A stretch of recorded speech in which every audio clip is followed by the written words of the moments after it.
여호수아 3장은 이스라엘 백성이 요단강을 건너는 내용이 담겨 있습니다. 먼저 지도를 통해 오늘 성경의 내용을 살펴보시면 이스라엘 백성들은 아벨 시딤에 진을 치고 있었는데 여호수아가 아침 일찍 온 백성들에게 진군 명령을 내립니다. 그래서 그들은 6마일, 즉 10km 정도 떨어진 요단강까지 진군하게 됩니다. 지도에 보면 요단강 아래로는 사해가 있죠. 오늘 본문에는 이 사해를 염해라고 부르기도 하고 아라바의 바다라고도 합니다. 우리가 알아야 할 것이 이 요단강까지 이스라엘 백성을 앞장서서 이끌었던 것은 바로 언약궤였다는 것입니다. 레위 사람 제사장들이 하나님의 언약궤를 어깨에 메고 진중에 맨 앞서 걸어갔습니다. 이때에 여호수아는 백성들에게 특별한 명령을 두 가지 합니다.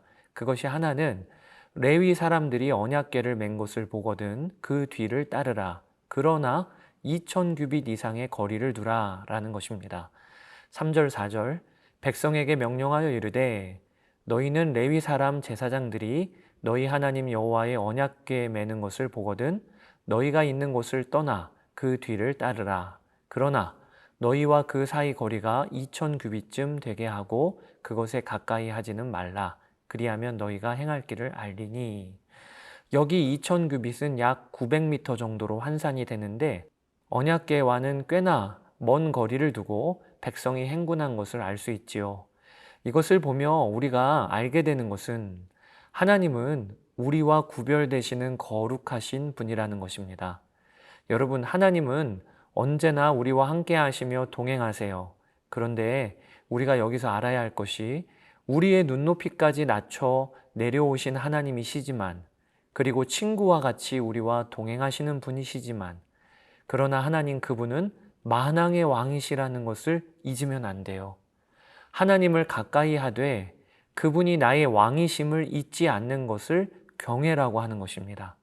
하나님을 사랑하되 나의 왕으로 그분을 사랑하는 것이 경외입니다. 언약궤를 따라가되 2000규빗의 거리를 두라. 이 말씀을 오늘 꼭 붙듭시다.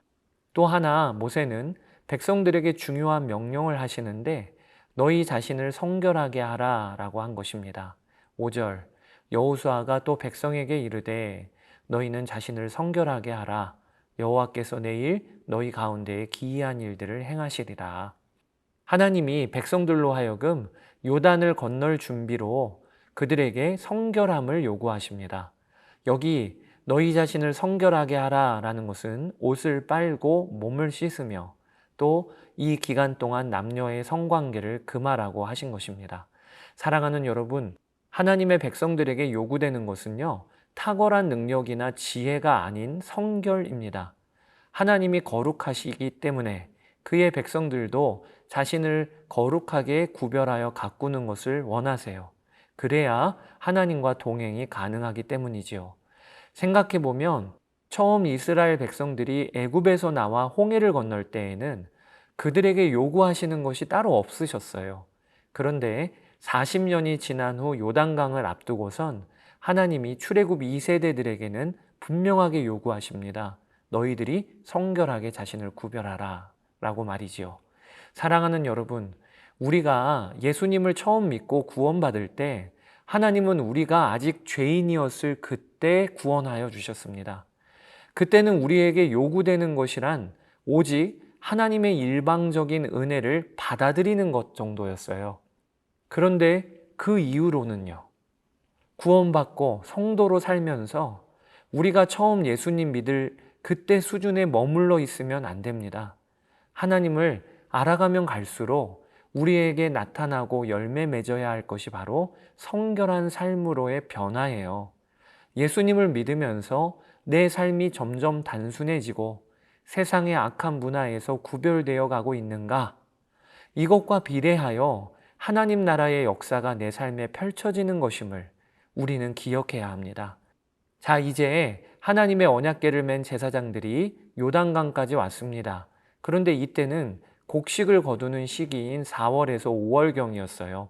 학자들은 이 시기가 봄비가 내리고 요단 강물의 근원인 헤르몬산의 눈이 녹아내리는 때이기 때문에 강물이 상당히 불어나서 너비는 30m 정도, 깊이는 3에서 4m 정도까지 되었었다고 추정합니다.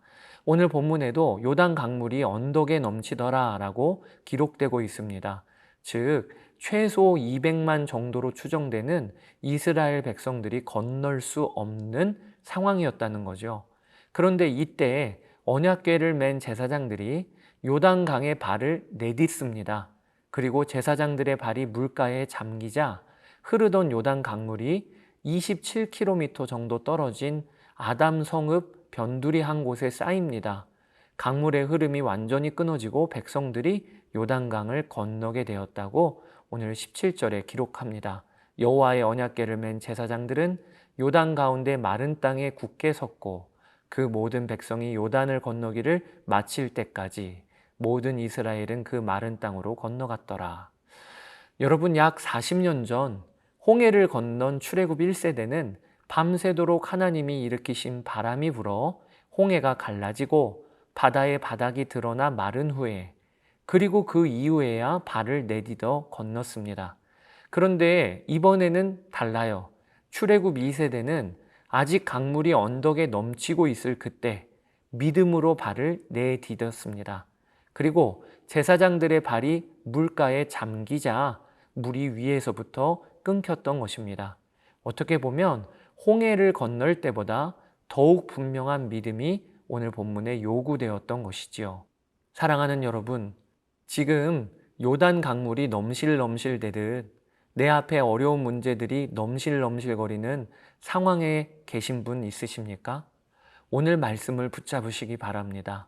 문제 앞에서 오직 하나님의 말씀을 쫓아 그분이 이끄시는 대로만 순종의 발걸음을 내딛어 보시기 바랍니다. 그래서 여러분의 삶에도 요단강이 마르고 살 길이 열리는 역사가 있으시게 되기를 축복합니다. 자, 이제 여호수아 3장을 읽어보겠습니다. 제3장.